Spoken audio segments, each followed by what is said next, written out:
let's get into some playoff talk. We did have a series end. The Miami Heat defeated the Philadelphia Sixers earlier tonight, 99-90, in a game that really wasn't that close either. 32 points from Jimmy Butler, 20 points, 11 rebounds, and 5 assists from Max Strus, because we all had that on our collective bingo cards. Joel Embiid had 20 and 12 in 44 minutes. Not the most efficient outing for him. Tyrese Maxey had 20. And then there was James Harden, who finished the game with 11 points. Not great. Only took 9 shots. Very much not great. And of those 9 shots, 2 of them came in the second half. And the last shot came with, I think, a minute and a half left in the fourth, on a possession where it didn't really look like he wanted the ball, to be frank with you. No free throws, 9 assists before turnovers. He played 43 minutes. And so first, Miami deserves all the love you can give them. That's what we need to talk about. And that's what I'm here to talk about. So we can get to the hashtag big slander here in a moment. Couple things I want to riff on here about this series ender. The defense from the Miami Heat was insane in this game. It's not one that's going to be rewatched because it's an elimination game, so usually those just go right out of there. But that was some team defense. Like, this is the trickiest part about a closeout game, is the team that's up can just go to their bag and decide, hey, we're going to throw everything on the table, and you have 48 minutes to figure it out. But think about it. Philadelphia is trying to find a way to get and attack Miami's defense. They found some things. Now Miami throws in some unders, some drop. Okay, we got some counters against that. And Miami says, you know what? We're going to throw everything at you. Hey, here's PJ Tucker on James Harden.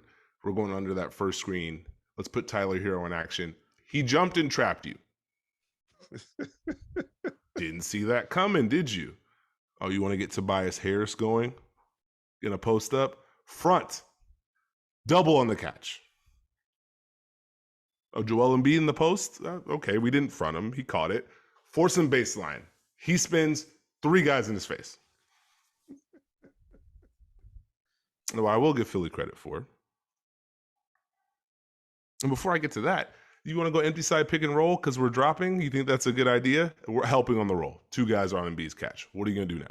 They just took things off the playbook. And whenever Philadelphia adjusted, because in the first half, they actually did adjust. And they were like, you know what? Gabe Vincent, you come here. Come defend James Harden. And they were kind of show recover, and James got to a step back.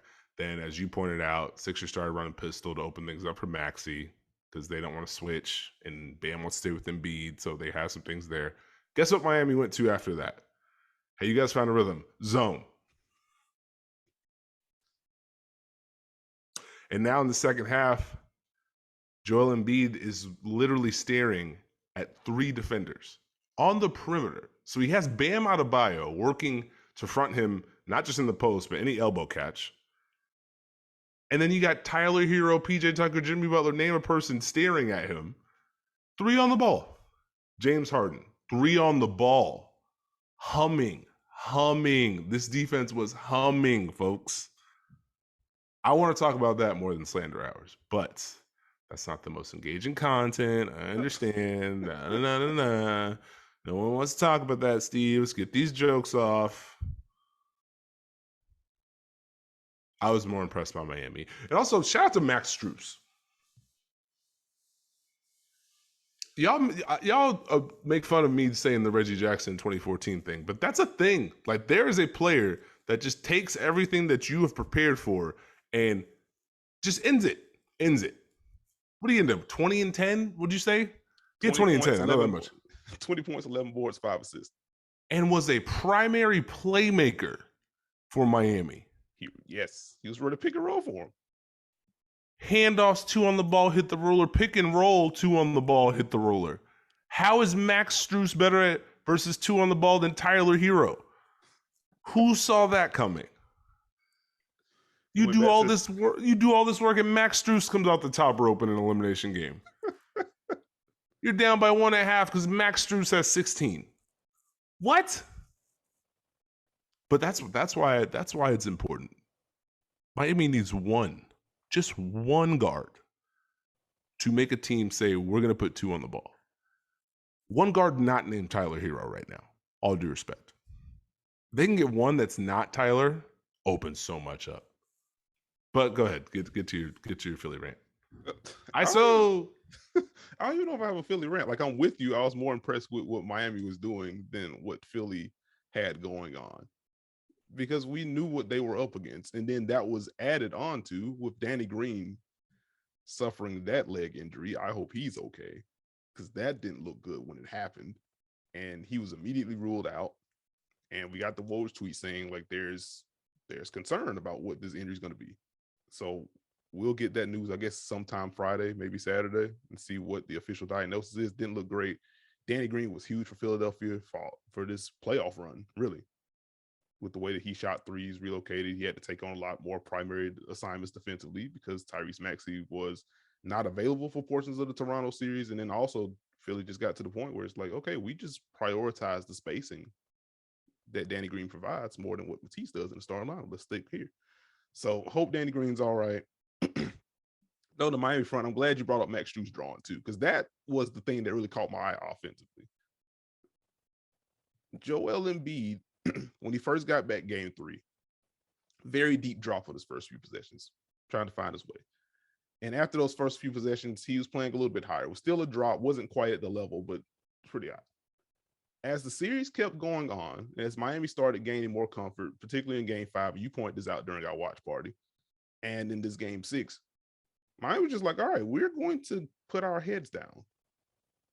We're going to drive, and we're going to open up some things. And once the three started falling, and they definitely fell in game 5, Joel Embiid just kept creeping up higher and higher and higher with some of the handoffs and pick and rolls. I'm just like, okay, this is interesting.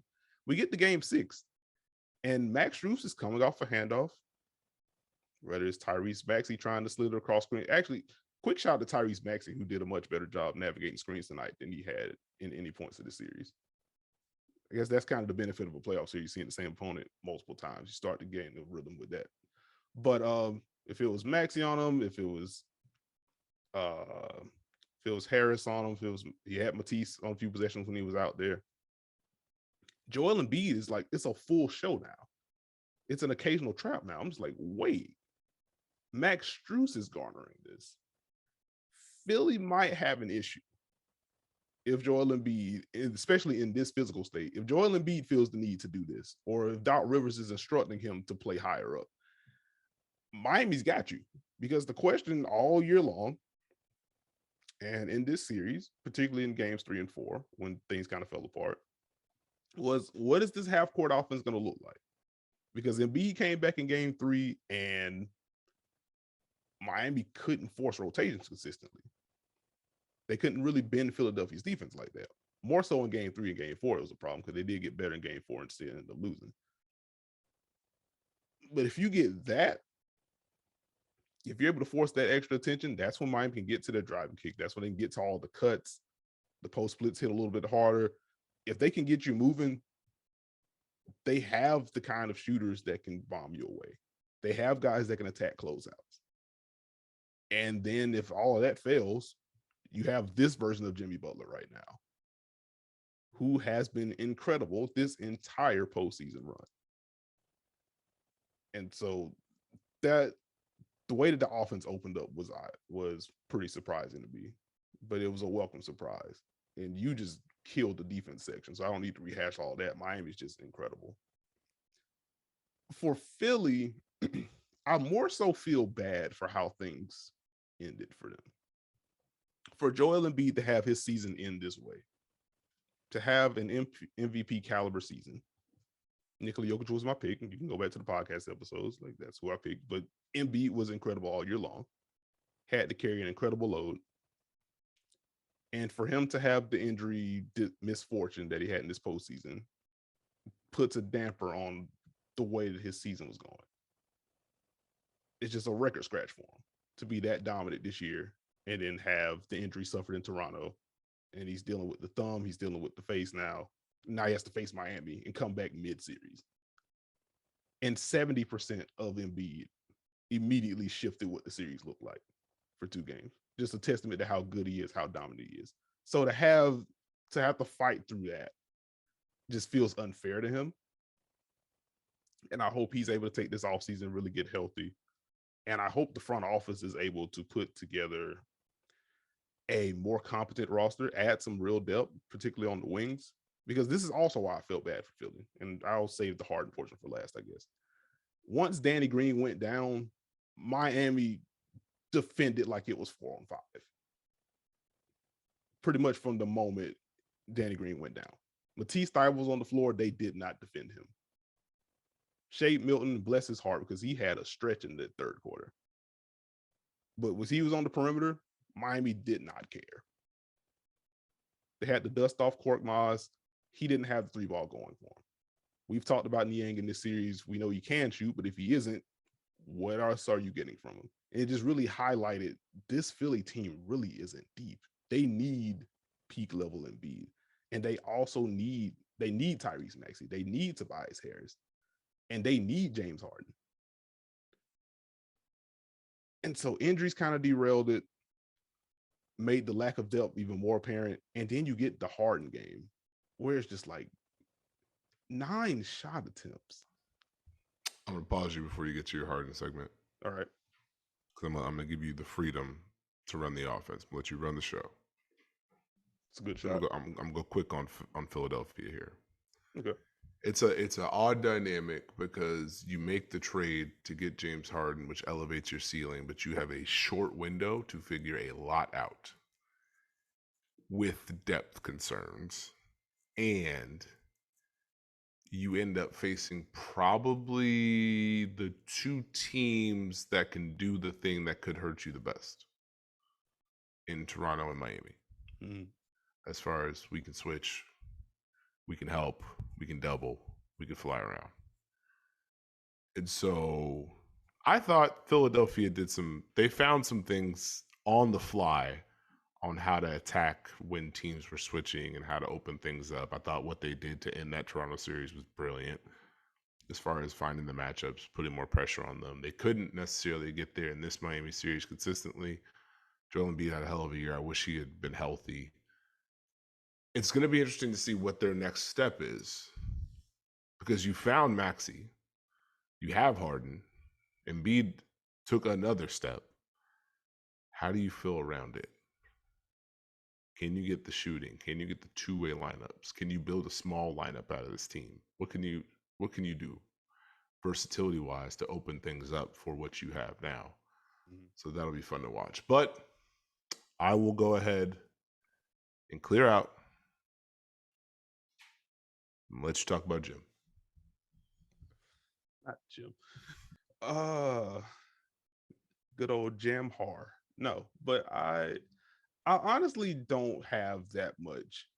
I feel like this is setting up like a 4-letter segment. And it's not going to be that. I'm just disappointed more than anything. Because 9 shot attempts in 43 minutes is just that's not enough. Like, Miami defended him pretty well. And I do want to give him a quick hat tip because when Philadelphia had to adjust their lineups on the fly post Danny Green injury, it was a lot of James Harden on Jimmy Butler. And I feel like he actually did a pretty decent job on ball. Off ball was a bit of a mess. He lost, guys were able to cut behind him. He did not do a good job of boxing out. So like overall a bad defensive effort for him. But like I did appreciate the on ball effort that he gave against Jimmy Butler when Max stood up against him. So it wasn't a literal F performance for James Harden. But like the lack of aggression was palpable. And I can't ignore the fatigue factor because he did have to carry a heavier load and see more defensive potential without Embiid early in the series. And like that kind of catches up to you. But also 9 shot, it's hard to get past 9 shot attempts. That's a difficult thing to do. I'm going to pause you during your rant. Okay. Because I believe inside the NBA, that crew, they talked about Joel Embiid needing to be more aggressive, right? Yes. Now you're talking about James Harden need to be more aggressive, right? Yes. Your allies. No. The allied powers. Continue. I will say there's a slight that actually I'm just gonna leave that one alone. That would derail this portion of the conversation. But James, that's who you complain about in terms of the aggression. Like you could see the fatigue from Embiid. Like he's showing high and pick and rolls on one end, and he has a defense that's throwing 2-3 bodies at him. And not that James Harden wasn't also seeing a bunch of defensive attention, but Embiid left it out there. It did transition from a bunch of post ups to more face up jumpers. And again, that's just the fatigue. That's the legs kind of giving out on him. Like he's trying to get back in shape during the season, during the series, basically, because of the injury absence. But you see that. To watch some of these hard possessions where it's one pass and stand. Like I just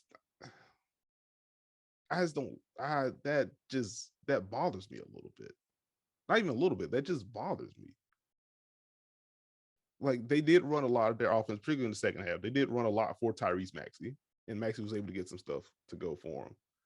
But it's just like he'd give the ball up, Miami would help, and there would be like a pocket for him to relocate into. I'm just looking at stuff like that.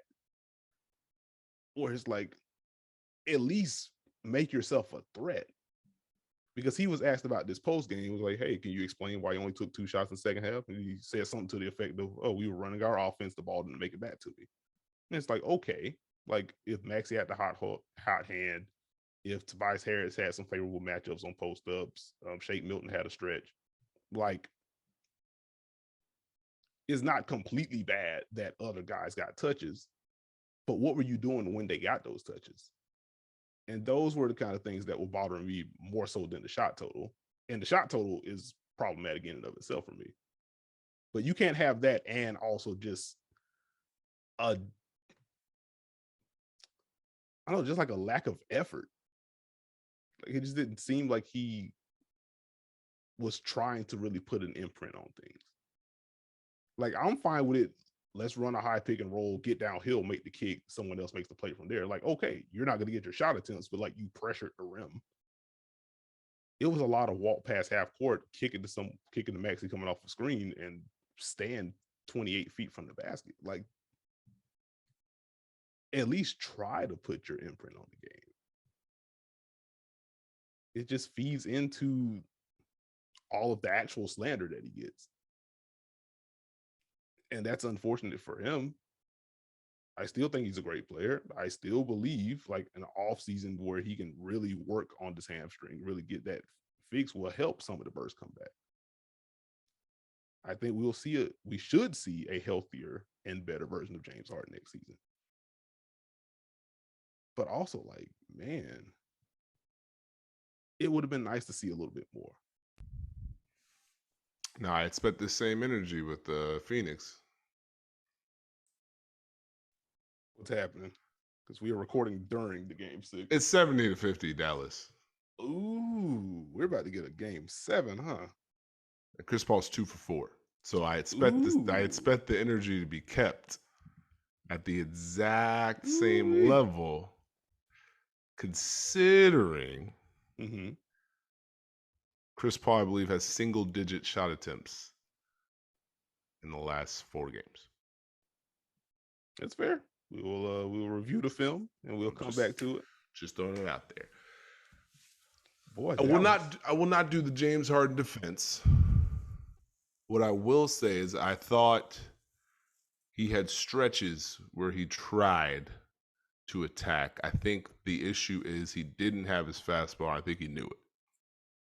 So we talked about the burst. We saw the burst when he first got to Philly. We saw it mix in. Then these playoffs gave him some different matchups. Teams more locked in, trying to dissuade the drive. Didn't necessarily have the same burst. Teams aren't giving you the switch. They're mixing up your coverages. You also have the Embiid force, and he's getting a lot of touches. You have Maxey to get going. So it's a different fit, different feel. I'm interested to see what he looks like when he's healthy, that hamstring gets back right, and then what he takes from this season going forward.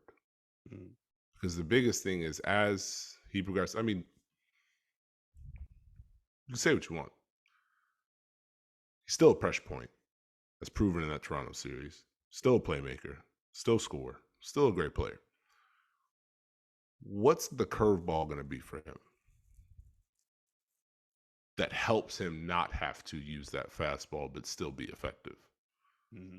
So the step back was the cheat code to the drive and finish, to the drive and kick, to the drive and draw fouls. That whole ensemble created what do you do? Mm-hmm. The drive isn't as strong. That takes some off the menu. It can't just be step backs. And pick and roll, teams are going to give you like a little bit of a buffet to where we're dropping. So come meet us at the rim, or we're switching. So go ahead and do the step back. Is it going to be the mid-range step back? Is it going to be him having to move around to different angles on the court? Get to pick and roll in different spots? What's the evolution going to be? Mm-hmm. That's where my mind goes more than anything else. So, I never argue people's opinion, but it'll be interesting to see how that develops. I think they found something. They got a heck of a duo between those two. It's going to be hard to guard them. Mm-hmm. But I want to see what it looks like after being in a new spot, knowing what you're going to do, and how you improve going forward. He's going to have to approach the summer the right way. And to your point, I think he's going to have to figure something out in the intermediate area. I think that's where the counter is really going to come for him. Whether that's regaining the floater, because that efficiency kind of nosedive in Philadelphia, whether it's getting the floater back to an acceptable level, whether, to your point, is it the mid-range step back? Is it just mid-range jumpers, period? Because if he's able to, he has the touch, obviously, he has the footwork, but he can do it. May have to recommit to adding it and making it a significant portion of his game. But if that's something that he can get back to, like, that should open up more for him, like 15 feet in. That should make those drops a little bit more dangerous for defenses to run. Like, okay, well, if he's going to flow around the mid-range area, like, here, maybe let me take a step up. That's going to open up more lobs for him. Teams might have to show a little bit more help to the rollers. That's going to open up more kicks for him. And maybe that opens things back up for Philadelphia, provided you're going to have Maxey back. You're probably going to have Tobias Harris back, unless they find a taker for him. I'm not sure what that's going to look like this summer. I don't know. I'm not sourced. But I think that's where it kind of has to be for him, like, on the court. I think it's getting something in that like 8 to 18 foot range. Or he gets healthy, has a full off season, and the drive's back, and this whole conversation doesn't make any sense. Also on the table. Could happen, but get well soon, Joel Embiid. Get well soon, James Harden. Get well soon, Danny Green. Heck of a season for Tyrese Maxey. Very proud of the second half of the year for Tobias Harris. I cannot say that enough. The fight that he gave defensively, the decisiveness that he played with offensively, he deserves his flowers. Matisse Thybulle has to come back with something on offense. He can't afford for teams to literally ignore him. Like, he needs to get to the we're going to help off him portion, not the we are not guarding him. Because you mentioned some of the empty corner pick and rolls Miami ran. Like, it was Philly emptying a corner. It's Max Strus walking to the other side of the court, and you would have Matisse Thybulle and Tobias Harris on the other side, and it's like, okay, we're just going to cover Max. We're going to cover Harris. The discouraging part of this for Thybulle is he had actually found a lot during the regular season, and all of that got derailed. Mm-hmm. Like, every single bit of it. Didn't play with much confidence. Didn't have the same pizzazz cutting wise. Like, he had found ways to be a threat. Cutting on post-ups, cutting on pick and roll, being a screener at times, knocking down a couple shots, attacking in transition, and none of that was present. Mm-hmm.